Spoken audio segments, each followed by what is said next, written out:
Severe weather has actually started to make a slow return, although we have had some very low end days here over the past couple of days, over the course of the last week.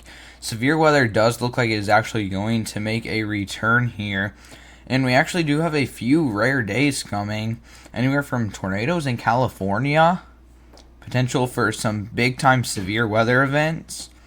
Today, we are going to break down what your area needs to be prepared for. Starting off with the day one outlook, we do actually have a marginal risk back here in portions of Arizona and a marginal risk back here near Los Angeles, just on that west coast of California. And surprisingly enough, today we do actually have a 2% tornado risk back here in California. Not very often we see that. We will break that down here in a few minutes. 5% wind and a 5% hail risk back here in Arizona. As we move on to tomorrow, our severe risk shifts to the east, as we do have a marginal risk back here in portions of New Mexico, and you can tell very far southwestern Texas. We do have another marginal risk here, and this one actually does include Los Angeles. And we do actually have another 2% tornado risk back here in Los Angeles. So you definitely need to have a tornado action plan in place if you live in or near this area. 5% wind, and we do have that 5% hail risk also back here in New Mexico and Texas. As we move on to Wednesday, we do have two separate marginal risks. One back here, Colorado, Wyoming, South Dakota, and Nebraska. Another one back here in Colorado and New Mexico. I would not be surprised if we just saw one large marginal risk by the time we get to the day one outlook, but I can't really do anything about that. And as you can tell right there to what would be your left right now on my camera, you can see my cat. As we move on to the day 6 outlook, you can tell the Storm Prediction Center has outlined a very large 15% risk of severe weather. As uncertainty still lingers, this could be shifted to the west, the east, south, north. It could grow in size, so we definitely just need to have a tornado action plan in place, a severe weather action plan in place, though, definitely. Here's what radar could look like today, and you can tell we do have some showers ongoing here in California. We do have some showers off the coast, and these are actually going to build as they head to the southeast, as you can tell.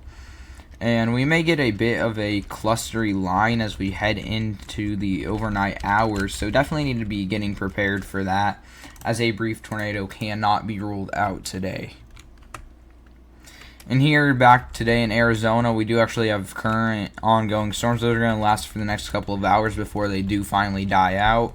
So minimal severe threats coming out of those. As we move on to tomorrow, we are going to get that event. And here, as we are here, we're going to see some storms fire up around Los Angeles tomorrow. That are going to bring that risk for damaging winds and a brief tornado or two. So make sure to have a tornado action plan in place if you are in Los Angeles or anywhere near back. Mainly, the tornado risk is going to be confined to this area. So just make sure you have a tornado action plan in place. If you plan on going boating out here, just make sure you are monitoring all alerts. As we move on to tomorrow back here in New Mexico, we're going to see some storms come out of Mexico that are going to bring some brief damaging winds and potentially a few instances of some large hail. So we're definitely going to be watching that closely. As we move actually throughout October more, we are actually going to see our jet stream dip further to the south. And when that occurs, we're actually going to be seeing a lot more severe weather events possible across a very large area. Mainly this area in particular, may even stretch more across this area. But we're definitely need to be watching in those areas, as our jet stream is going to be looking to make a dive to the south as we head into mid-October. And what this could mean, as you can tell here, our jet stream is already starting to dip. And as we head into this weekend, the day 6 outlook would be for Sunday, if I am correct. You can tell we're going to see our jet stream, which is moving across this area here.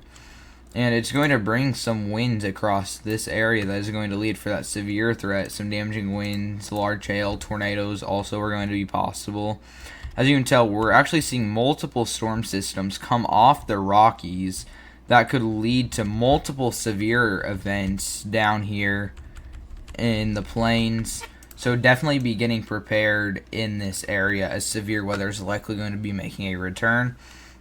You can tell, picking up on a potential hurricane back here that could come near Florida. Now keep in mind, this is over 2 weeks out, and this is very uncertain. We've been seeing signals all hurricane season, and nothing has really come of it.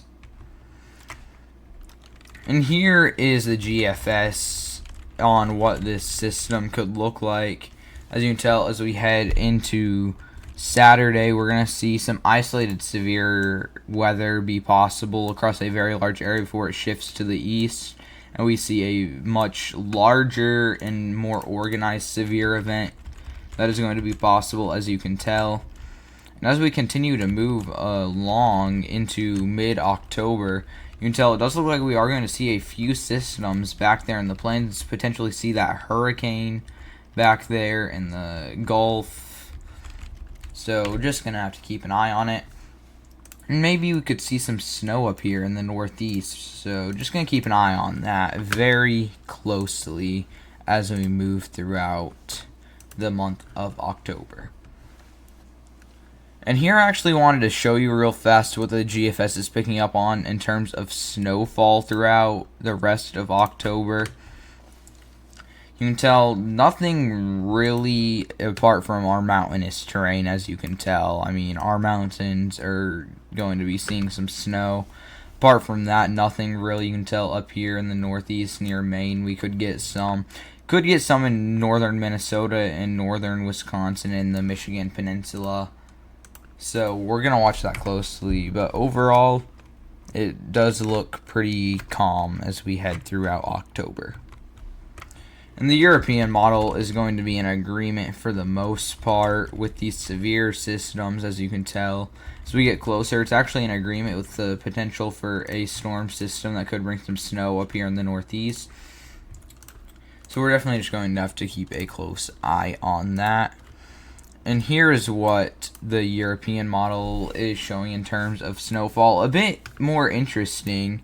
You can tell here, lighter snow up here in the northeast, but could be seeing some in western Ohio.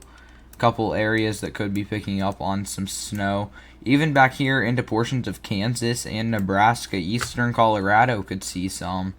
So we're definitely going to be watching this, as that is a signal that is pretty interesting.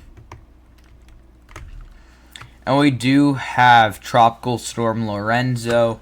This is going to remain a fish storm and should not impact anyone. It is going to remain a tropical storm too. So that is just something that it's out there but isn't going to really do anything. And this is the GFS actually, and a look at what our upcoming tropical systems could look like if we're going to get any. I have actually been watching this area pretty closely. I've actually been watching a few areas pretty closely. I've been watching back in this area for a few systems, and even one that may try and spin up back here, and that could potentially try and make a track towards Florida, although we haven't had anything happen this season yet. So that is definitely something that we have been watching, as something could definitely happen.